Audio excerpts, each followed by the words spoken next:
Welcome to the 2018-19 CAASPP Accessibility Supports video. In this video, we'll talk about the universal tools, designated supports, and accommodations available to students during testing. Accessibility resources are a set of tools to ensure all students have equitable access to instruction. Smarter Balance has kept this in mind with standardizing administration procedures to align with the Smarter Balance policies and California laws and regulations.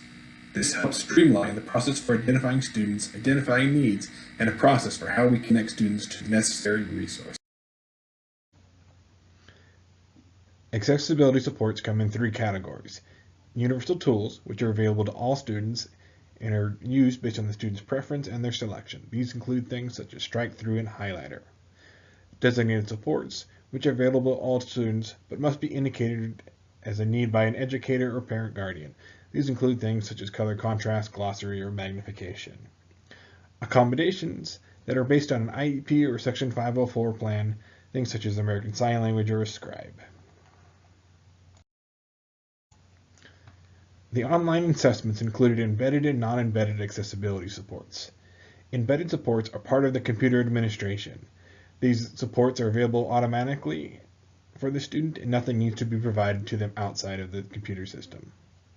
Non-embedded supports are things that are physically provided to the student as they are not available as part of the online system. This would include things such as scratch paper and noise buffers. This graphic shows how we identify accessibility resources for individual students. First, we start with the student's learning characteristics. Initial identification begins at the classroom level by analyzing the strengths and/or challenges students may have during daily instruction or assessments. A variety of sources of information should be involved in this decision-making process. There should be some type of documentation of the identification and a selection process. After identifying those learning characteristics, brainstorm as to what students may need to fully access the instruction and assessment. And finally, we match those needs with the available CAASPP accessibility resources. Again, the selected resources should be used in the student's typical instructional day.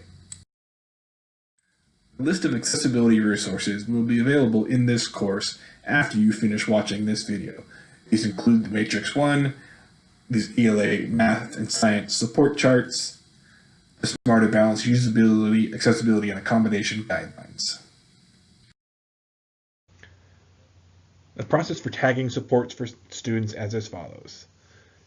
Staff update safe areas with the designated supports and accommodations as they're identified for those students.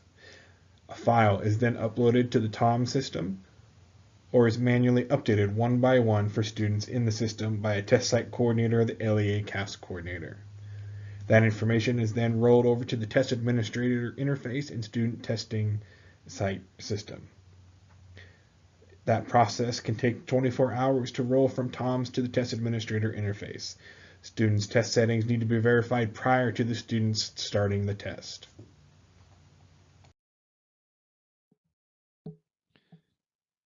As you leave this training video, you'll be returned to the test training site where you have access to videos that show how students can use the accessibility supports in the testing interface.